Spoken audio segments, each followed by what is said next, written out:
మీ business ఏదైనా మీ ఊర్లో promotion చేయాలంటే అది సుమన్ టీవీతోనే సాధ్యం. ఇప్పుడే సంప్రదించండి. హాయ్ హలో నమస్తే వెల్కమ్ టు సుమన్ టీవీ. అవయవదానంపై అవగాహన కలిగి ఉండాలి.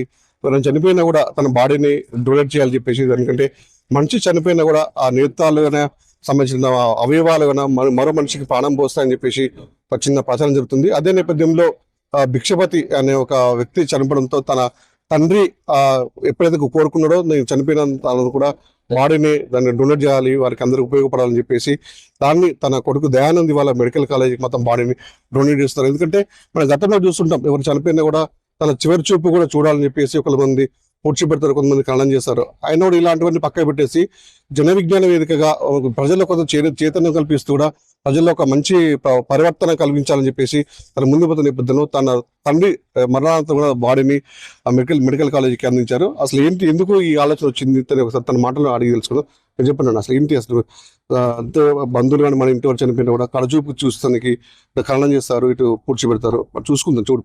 అలా కాకుండా మీ బాడీని మొత్తం కూడా మీరు మెడికల్ కాలేజీకి పరిశోధన అందజేశారు కదా, ఎందుకు వచ్చింది మీ ఆలోచన సార్? వాస్తవంగా ఆలోచన నాది కాదు సార్, మా నాన్నది. ఎందుకంటే మేము ఇప్పుడు కొంత మీడియా ఇదంతా ఉండటం వల్ల కొంత మేము ప్రచారమైనాం, కానీ ఈ మీడియా లేనప్పుడు ఆయనే కార్మిక కష్టజీవుల కోసము తన జీవితాన్ని, తన కుటుంబాన్ని, మాకు రూపాయి సంపాదించకపోయినా ఈరోజు ఆయన అంతిమ యాత్ర చూసినప్పుడు కొన్ని కోట్ల కంటే విలువైనటువంటి ఆత్మీయుల్ని మాకు ప్రసాదించిపోయిండు. అట్లాంటి ఆయన కోరిక అప్పుడు గతంలో మల్లు స్వరాజ్యం చనిపోయినప్పుడు కానీ, పెద్ద పెద్ద నాయకులు చనిపోయినప్పుడు కానీ వాళ్ళ బాడీని ఇట్లా మెడికల్ కళాశాలకు డొనేట్ చేసిన సందర్భంలో మెడికోస్ విద్యార్థులకు ఉపయోగపడుతుంది. అలా మెడికోస్కు కావాల్సినటువంటి భౌతిక కాయాలు దొరకడం లేదు, తగిన స్థాయిలో వాళ్ళ రీసెర్చ్ అందటం లేనటువంటి క్రమం లోపల 2020లోనే నాకు ఆ మాట చెప్తూ ఎట్టి పరిస్థితుల్లో ఎన్ని ఇబ్బందులు అవంతరాలు ఏదైనా ఇవ్వాలని చెప్పాడు. ఆయన కోరికను నేను అమలు పరిచాను అంతే తప్ప సార్. అదే క్రమంలో ఇలా రాష్ట్ర వ్యాప్తంగా కూడా ఈ అవయవ దానాన్ని కానివ్వండి, భౌతిక కాయ దానాన్ని కానీ జన విజ్ఞాన వేదిక పూర్తి స్థాయిలో ఒక అవగాహన కార్యక్రమాలు నిర్వహించేటువంటి క్రమంలో భాగంగా నేను జన విజ్ఞాన వేదిక రాష్ట్ర కల్చరల్ సెక్రటరీగా కూడా ప్రాక్టికల్గా దాన్ని రుజువు చేయాలన్నటువంటి క్రమం లోపల ఆ భౌతిక కాయాన్ని ఇవ్వడం జరిగింది సార్. ఇప్పుడు మీరు చేసే కార్యక్రమానికి అంటే బంధువుల తరపు నుంచి కానీ కుటుంబ స్నేహితుల దగ్గర నుంచి ఎలాంటి మద్దతు అసలు? నా బంధువులు కానీ స్నేహితులు కానీ పార్టీ నాకు ఉన్నటువంటి పెద్ద అండ ఏంటంటే, నాకు వచ్చినటువంటి ఆలోచన ఏదైతే ఉందో దాన్ని ఇంప్లిమెంటేషన్ చేయడం పూర్తి స్థాయిలో నాకు సంపూర్ణ మద్దతుని నా గ్రామస్తుల నుంచి కానీ, మా ఫాదర్ క్లాస్మేట్స్ కానీ ముందుగా వాళ్ళకు ముందు అవగాహన కల్పించి ఎట్లా చేస్తారు, ఏం చేస్తారు, మళ్ళీ 3వ రోజు చేస్తారా, 5వ రోజు చేస్తారా, 10వ రోజు చేస్తారా అనేటువంటి వాటన్నిటిని కూడా అధిగమించి ఏది ఏమైనా కూడా ఆయనే బతుకున్నంతకాలం ప్రజల కోసం పనిచేసాడు. చివరికి ఆయనే భౌతిక కాయం శరీరం కూడా ప్రజలకే ఉపయోగపడే క్రమం లోపల ఆయన ఆశయాన్ని రేపు మనం పిండపతాలను పెట్టినా, శాంతి జపాలు చేసినా కూడా ఆయన ఆత్మ శాంతించాలని కదా చేసేది. ఆయన కోరుకున్నటువంటి కోరిక ఏదో ఆ కోరికని అమలు పరిచినప్పుడు ఇంకెక్కువగా సంతోషపడుతుంది అనేటువంటి క్రమం లోపల వాళ్ళని మోటివేషన్ చేసి మిత్రులు అంజన్ గౌడ్ గారు కావచ్చు, శ్రీరన్న కావచ్చు, అలవాల వీరయ్య గారు కావచ్చు బాగా మమ్మల్ని మోటివేట్ చేసి అక్కడ ఉన్నటువంటి ప్రజలను కూడా చైతన్యం చేయడంలో మమ్మల్ని ఈరోజు ఈ కార్యాన్ని సఫలీకృతి కావడం లోపల వాళ్ళ యొక్క ప్రోద్బలం ఉన్నది సార్. ఇప్పుడు నాన్నగారి నేతలు ఖమ్మం హాస్పిటల్కి కూడా డొనేట్ చేసిన తెలుస్తుంది, ఇటు బాడీ ఇచ్చారు. దాంట్లోకి మీరు జన విజ్ఞాన వేదిక తరపు నుంచి ఇంకా ఈ బాడీని డొనేట్ చేసిన దానిలో అవి మన అందరికి అవేర్నెస్ ఏ విధంగా కల్పించబోతున్నారు మీ తరపు నుంచి? వాస్తవంగా సార్, ఒక కన్ను దానం చేసినప్పుడు మనము కార్నియా అనేటువంటిది అవుతుందో దాన్ని టోటల్ గా దానం చేస్తే 6 వ్యక్తులకు చూపునివ్వచ్చు. అంటే మన కళ్ళ యొక్క వయస్సు 100 సంవత్సరాలు అనుకుంటాం, మన వయస్సు 100 సంవత్సరాలు అయితే మన కళ్ళది 200 సంవత్సరాలు. అంటే తను ఇలా చనిపోయినా కూడా రేపు 6 వ్యక్తుల రూపం లోపల చూడబోతున్నాడు. ఎంతో మంది ఇలా కనుచూపు లేక అందులుగా మిగిలిపోతున్నటువంటి క్రమం లోపల జన విజ్ఞాన వేదిక దాని మీద అవేర్నెస్ కార్యక్రమాలు నిర్వహిస్తూ ఉంది. అంటే ఒక కంటి పొరను తీస్తేనే ఇవాళ ఒప్పుకోనని మూఢనమ్మకాలతో, మూఢ విశ్వాసాలతో కన్ను పోతే వచ్చే జన్మలో గుడ్డి వాళ్ళుగా పుడతామనేటువంటి ఇలాంటి ఆలోచనతో ఉన్నటువంటి ఈ సమాజాన్ని మేల్కొల్పాలంటే మనం ప్రాక్టికల్గా లేకుండా ఎన్ని ఉపన్యాసాలు ఇచ్చినా కూడా అది కుదరదు సార్.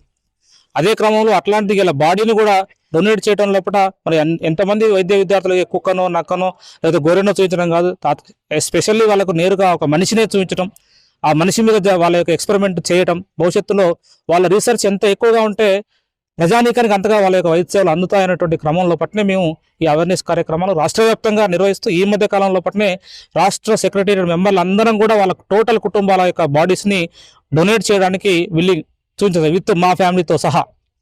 మీరు చెప్పండి, వాళ్ళ తండ్రి గారు నేను ఇలా బాడీని డొనేట్ చేస్తాను, ఏదో కనిపిస్తుంది? ప్రజలకు మీరు వాస్తవంగా భిక్షపతి గారు ఒక సీనియర్ కమ్యూనిస్ట్ నాయకుడు. మేము విద్యార్థులుగా ఉన్నప్పుడు అప్పటికే ఆయన కమ్యూనిస్ట్ పార్టీలో పెద్ద నాయకుడు ఉన్నాడు. అనేక అభ్యుదయ భావాలు, ఆలోచనలు కలిగిన వ్యక్తి. ఆ కుటుంబం కూడా అదే వారసత్వాన్ని పొందిపుచ్చుకుంది. సరే, ఇప్పటిదాకా దయానంద్ గారు చెప్పినట్టు వాస్తవంగా ఈ సమాజంలో ఒక మార్పును కోరుకునే మేము అన్నిటినీ ముందు మార్పు అనేది చాలా కష్టంగానే ఉంటుంది. అది ఇష్టంగా మారాలంటే కొంతమంది ఇటువంటి పనులు చేయాలనేటువంటిది ఏదైతే మార్క్సిజాన్ని నమ్ముకున్న వ్యక్తిగా భిక్షపతి గారు ఉన్నాడు. ఆయన ముందే చెప్పాడు. దయానంద్ గారు ఆ బాటలో ఉన్నాడు కాబట్టి ఆ కుటుంబం కానీ పార్టీ కూడా అది అందరినీ ఆదేశించకపోయినా ఆలోచింపజేసే పద్ధతుల్లో మా ప్రయత్నం చేస్తున్నాం. అందులో ఆ కుటుంబం అగ్రభాగానందుకు అందుకు ఇవాళ భిక్షపతి గారు బతుకున్నప్పుడు పేదల కోసం, అణగారిన కులాల కోసం, అట్టడుగు వర్గాల కోసం, ఆకలి లేని సమాజం కోసం పనిచేసి చనిపోయిన తర్వాత కూడా ఆయన సమాజానికి ఆయన బాడీ ఉపయోగపడాలని చెప్పి ఆయన కోరిన కోరిక, ఆయన ఆలోచన, ఆయన ఆశయం, అది అమలు చేసేటువంటి కృషి వాళ్ళది, వాళ్ళ కుటుంబాన్ని. పార్టీ ప్రేరణ అనేది ఆయనకుంది, మాకుంది, మేము రేపు చెప్పబోయేటువంటి వాళ్ళకుంది. పార్టీ ఎప్పటికీ ఆధునిక ఆలోచనలను ఎంకరేజ్ చేస్తుంది. సార్ మీరు చెప్పండి, బాడీ డొనేట్ చేసే విషయంలో కూడా అందరికి అవేర్నెస్ ఏ విధంగా కలిగించారు? ఎవరైతే మన మూఢనమ్మకాలు, సంప్రదాయం దాంతో కొంతమంది మళ్ళీ వచ్చే జన్మ అంటుండదు, మిగతా పిల్లలు ఉండరు, పిల్లలు పుట్టండి అంటే మూఢనమ్మకాలని తనేదైతే జన విజ్ఞాన వేదిక నుంచి ఉందో మిగతా వాళ్ళకు అందరికి కౌన్సిలింగ్ చేసినాం. అక్కడ మీరు గ్రౌండ్ లెవెల్లో ఇబ్బంది ఉన్నది. కుటుంబంలో, ఊళ్ళో నుంచి, పెదాంశుల నుంచి ఇట్లా ఇది మొదటిసారి, ఇదేదో విచిత్రం, అది పిండ పతనాలు పెట్టకపోతే ఎట్లా, ఇవన్నీ అయితే మళ్ళీ ఏదో ఊరికి కీడైతే అవన్నీ కాదని అవగాహన కల్పించి కొంచెం టైం తీసుకుంది, కానీ అందరు నొప్పించగలిగినాం. ప్రజలు ఇంకా అవేర్నెస్ రావాలంటారు. చాలా ఇప్పుడు తను సిద్ధాంతాన్ని ఏదైతే చెప్తుండో దాన్ని ఆచరణాత్మకంగా తన జీవితంలో ఆచరిస్తున్నాడు. చెప్పడం లేదు.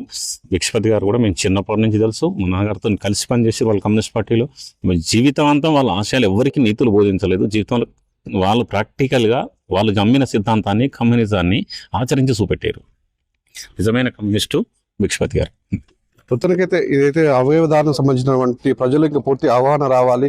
ఎందుకంటే సంబంధించినటువంటి ఏదో మెడికల్ కాలేజీకి వాళ్ళకి అనాటమీకి సంబంధించినటువంటి బాడీ రీసెర్చ్ విషయంలో కూడా ఇంకా బాడీలు చాలా అవసరం ఉంటాయి.